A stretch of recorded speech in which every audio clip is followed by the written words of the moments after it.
Bien alors Didier Le Pêcheur, qu'est-ce qui a fait que ce roman de Grégoire Delatcourt vous a séduit pour vous lancer dans cette adaptation? C'est difficile toujours de répondre à cette question-là parce que c'est un feeling qu'on a en lisant un texte. Là, en l'occurrence, on l'a lu sur épreuve, c'est-à-dire que le roman n'était pas encore paru. Donc déjà, on ne savait pas que ça serait un best-seller. Il y avait des bonnes vibrations autour de ce texte. Les gens qui le lisaient l'aimaient, mais tant que c'est pas sorti, on ne peut pas savoir le destin d'un roman. Donc quand on a commencé à travailler, le roman est sorti et puis très vite il s'est mis à grossir, grossir, grossir jusqu'à devenir un best-seller. Et plus ça grossissait, plus c'était affreux pour nous à l'écriture parce que ça devenait une responsabilité de plus en plus énorme. Adapter un roman inconnu, voilà, c'est pas dangereux. Adapter un roman qui à ce point-là a été vendu non seulement mais surtout aimé par les gens qui l'ont lu, parce que les lecteurs se sont énormément appropriés le roman, le personnage de Jocelyne, ça devenait une responsabilité écrasante, quoi. Justement, quand chaque lecteur a sa vision de Jocelyne et a son film en tête, c'est extrêmement difficile de se lancer dans une adaptation pour satisfaire le plus grand nombre de gens possible. Ah mais c'est absolument affreux, rien que l'étape du casting, sans parler de l'écriture, rien que l'étape du casting, c'est-à-dire qu'on va choisir un acteur, une actrice pour jouer le rôle de Joe et de Jocelyne. Déjà rien que ça, on sait que voilà, il va y avoir forcément des gens qui vont dire ah oui non mais je la voyais pas du tout comme ça, etc., etc. Donc c'est une angoisse atroce qui nous étreint pendant un an et qui ne cesse en fait qu'au moment des premières projections. Mais c'était hier, à l'avant-première. Et là, bon, il y avait typiquement là, voilà, quelqu'un qui animait le débat et les acteurs qui parlaient, hein, qui posaient des questions, etc. Puis au bout d'un moment, j'en ai eu marre et j'ai dit non mais attendez, j'ai envie de savoir. Voilà. Donc j'ai pris le micro, j'ai demandé au public. C'était qui tout double. Hein. J'ai dit mais même si vous aimez pas, dites-le, quoi. Et là, les gens ont commencé à se lever et ils ont restitué des choses absolument. Enfin, moi, j'étais à deux doigts de chialer, quoi. C'était terrible. Restituer vraiment des choses bien. Et je me suis aperçu voilà, que ça marchait. Je veux dire qu'on avait proposé notre vision Je prétends pas avoir adapté le roman. J'ai fait une adaptation du roman. Plein d'autres seraient possibles. N'importe quel autre réalisateur prendrait ce roman et en ferait quelque chose de probablement différent. Il y avait plein de façons de le faire. Ce n'est que la mienne. Mais de voir les spectateurs me renvoyer des choses auxquelles on avait réfléchi, qu'on avait glissé dans le scénario, qui sont parfois des choses qui sont infimes, et de les voir restituer ça, et surtout de voir les gens qui avaient lu le roman, aimer le film autant que le roman, ça fait vraiment du bien, parce que c'était une responsabilité qu'on s'était donnée, ça. Je veux dire par là que j'ai pas pris le texte en disant je vais faire mon film avec ce texte. Voilà. J'ai pris le texte en me disant il faut que j'arrive à accomplir le même petit miracle qui s'est produit avec le roman, c'est-à-dire que les gens se sont appropriés cette histoire a priori banale d'une femme qui gagne au loto, qui est mercière dans une petite rue à Arras, c'est-à-dire elle n'est pas philosophe, elle n'est pas journaliste, elle n'est pas grand reporter, elle n'est pas je sais pas quoi, bandit, gangster, flic, voilà, c'est une femme de tous les jours. Et il y a quelque chose dans ce roman qui a parlé à tout le monde, quoi. Alors justement, qu'est-ce qui fait que les thèmes qui sont développés dans cette histoire soient aussi universels et touchent autant de gens?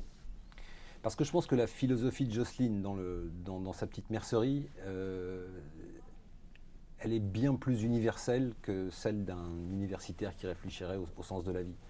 Parce que je pense qu'aujourd'hui, les gens qui sont confrontés à la crise, qui sont confrontés à la dureté du monde moderne et qui donc rêvent, avec ces gains au loto faramineux, que peu gagneront, très peu, c'est infinitésimal, donc ce n'est que du rêve, que du rêve. Et ben ils sont portés par ce personnage simple qui a un bonheur simple dont elle ne veut pas se séparer, qu'elle a peur de perdre.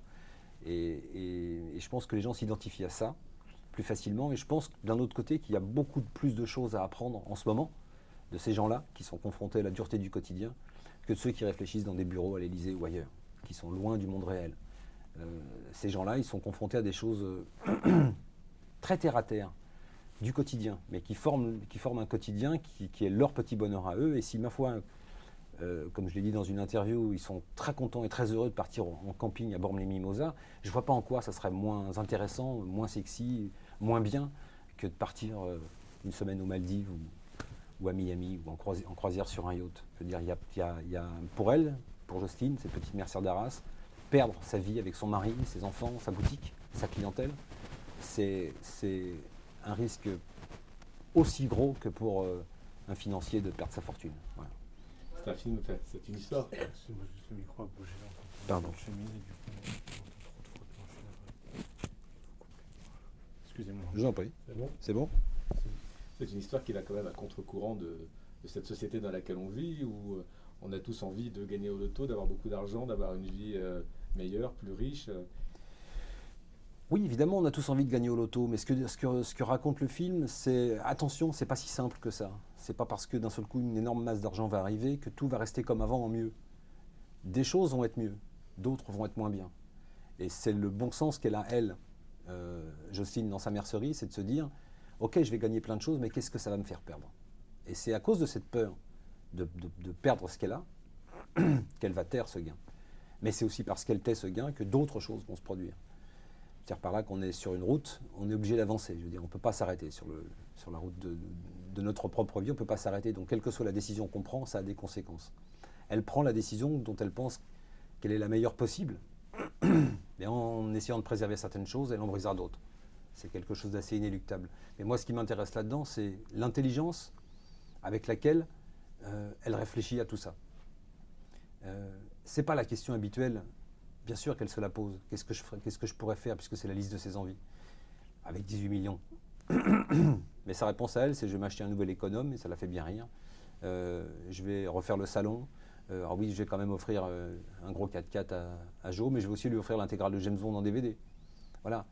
Elle a des rêves simples comme ça, mais sa vraie préoccupation, c'est surtout de se dire, c'est surtout sa vraie intelligence, c'est surtout de comprendre que si elle ne fait pas attention à ce qu'elle fait, elle peut perdre beaucoup plus que ce qu'elle a gagné. Dans votre adaptation, donc forcément vous avez dû faire des choix par rapport au bouquin. Est-ce que Grégoire Delacour a lu la dernière version du scénario, l'a validé avant que tout ça ne commence? Il a lu la dernière version du scénario, il ne l'a pas validé, il ne le désirait pas, il ne voulait pas s'impliquer du tout dans l'écriture, et c'est tout à son honneur. Bon, je pense qu'il me faisait un peu confiance parce que voilà, je suis aussi romancier, donc on est non plus chez le même éditeur. Donc voilà, il savait que j'avais quand même un grand respect pour son texte. Moi, en tant que romancier, ce serait pour moi un cauchemar que quelqu'un d'autre que moi fasse un film à partir d'un de mes romans. Voilà, je n'endormirais plus et voilà, je serais forcément inquiet. Lui, pas du tout, il nous a fait confiance. Et puis, voilà, il a vu le film et il est très content du film et il a retrouvé, si ce n'est sa Jocelyne, du moins une Jocelyne qu'il aime. Pourquoi Mathilde Seigner était-elle la meilleure actrice pour incarner Jocelyne? C'est toujours très délicat les questions de casting parce que quand on commence à réfléchir à qui pourrait jouer, on pense forcément à plusieurs personnes. Très rares sont les rôles, moi ça ne m'est jamais arrivé que je me dise ce rôle-là. Alors si ça m'est arrivé dans le film, là, voilà, le rôle du père, pour moi ça ne pouvait être que Patrick Chenet. Si Patrick avait dit non, j'aurais été très très embêté. J'aurais trouvé quelqu'un et ça aurait donné un personnage différent. Il n'y a jamais un seul acteur pour un seul rôle. Tout le monde le sait. Voilà, parfois on rêve d'un comédien, parfois un comédien nous donne son accord, et puis finalement le film met plus longtemps à se monter que prévu, et au moment où nous on est prêt, le comédien n'est plus libre, il s'est engagé sur autre chose, et on est obligé de changer.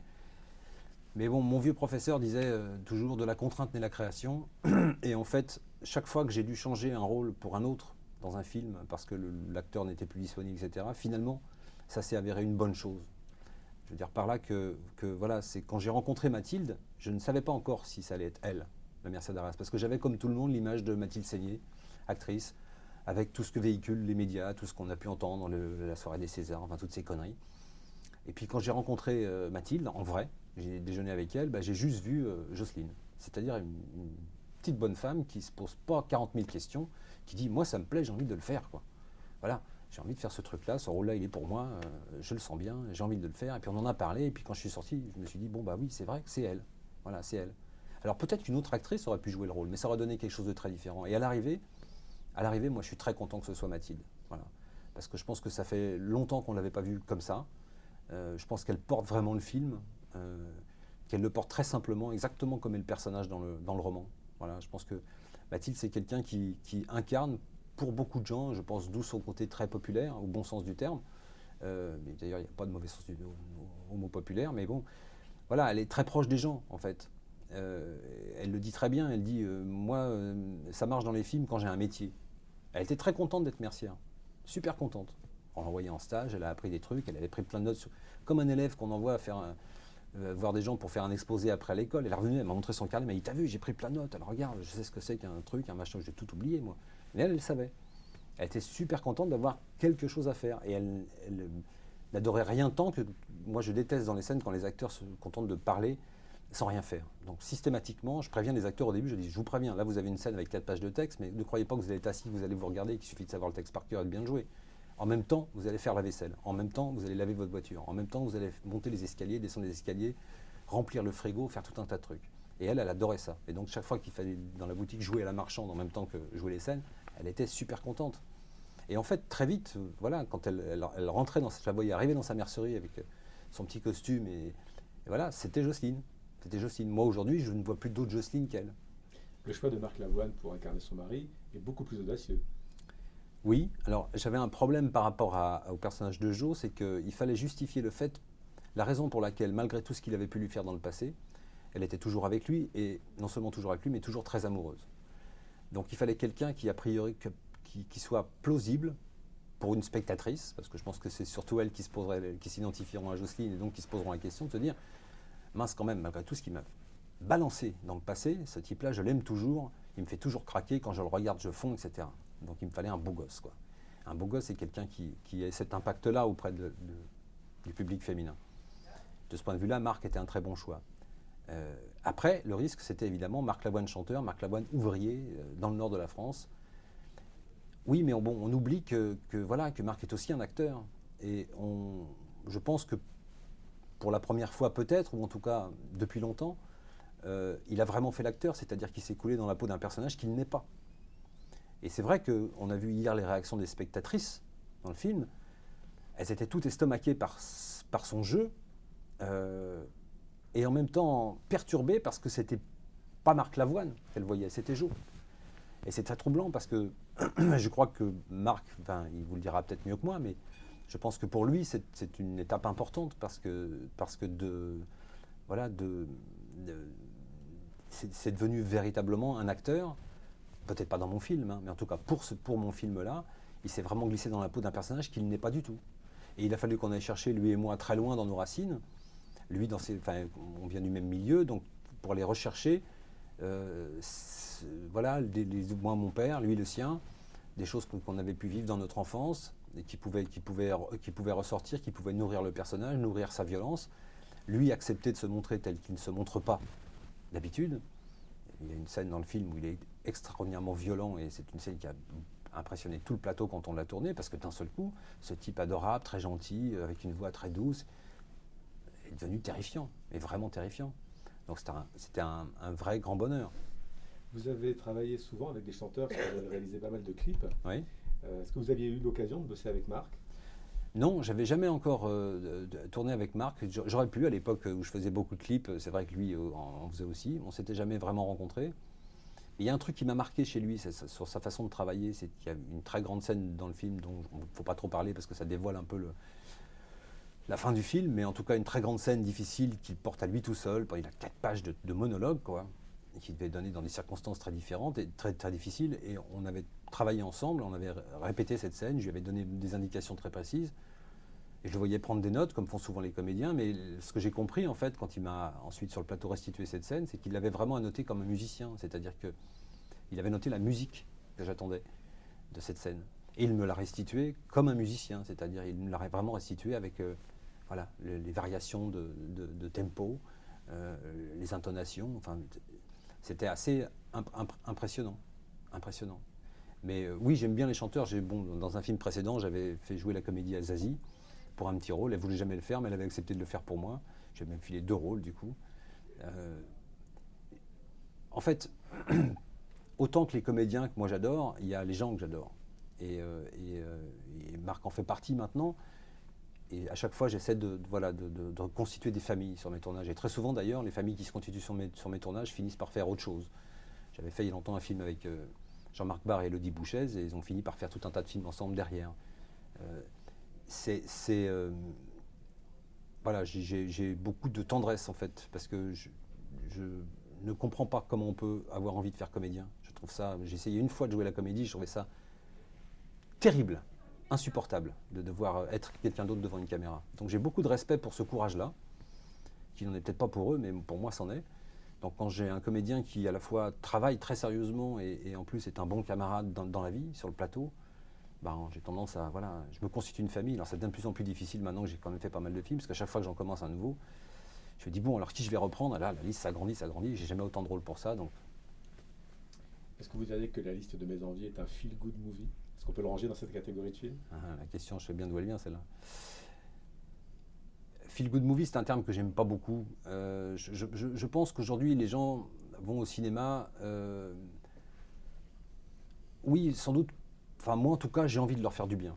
J'ai envie de leur dire aujourd'hui, dans le monde dans lequel on vit, dans cette période où chaque fois qu'on allume la télé à cause des chaînes info en continu, on voit des déballages d'horreur en permanence ou de trucs flippants. Bon, j'ai envie qu'au cinéma, Feel good movie, c'est un peu naïf. Moi, j'ai pas envie d'être naïf. Le film n'est pas naïf. Le film est réaliste. Je veux dire, ce qui se passe dedans peut arriver à n'importe qui. J'ai juste envie de leur dire, voyez, votre vie n'est pas moins bien que celle du voisin, n'est pas moins bien que celle que vous voyez à la télévision, dans les talk shows, n'est pas moins bien que celle des célébrités. Votre vie, elle a autant de valeur que les autres. Et elle mérite autant que les autres d'être protégée. Et puis, aussi, il y a une vie au-delà du périphérique. Je veux dire par là que tout ne se passe pas à Paris et que ça fait du bien, franchement, de raconter des histoires qui se passent en province. Parce que voilà, il y a quelque chose là-bas qui est infiniment plus, je pense, plus sain que ce qui se passe dans la capitale, qui a été vu, revu, filmé, refilmé, raconté à tout bout de champ, et qu'il y a des gens dans nos provinces, dans une mercerie quelque part, dans une rue à Arras, qui ont des choses à dire et qui ne sont pas moins intéressantes que plein d'autres, quoi. Et je pense que c'est une des raisons du succès du bouquin aussi. C'est que c'est pas un bouquin qui prend les gens pour des cons, c'est un bouquin qui respecte les gens, quel que soit leur milieu, quelle que soit leur origine sociale, quelle que soit leur culture, quelle que soit... voilà. Merci.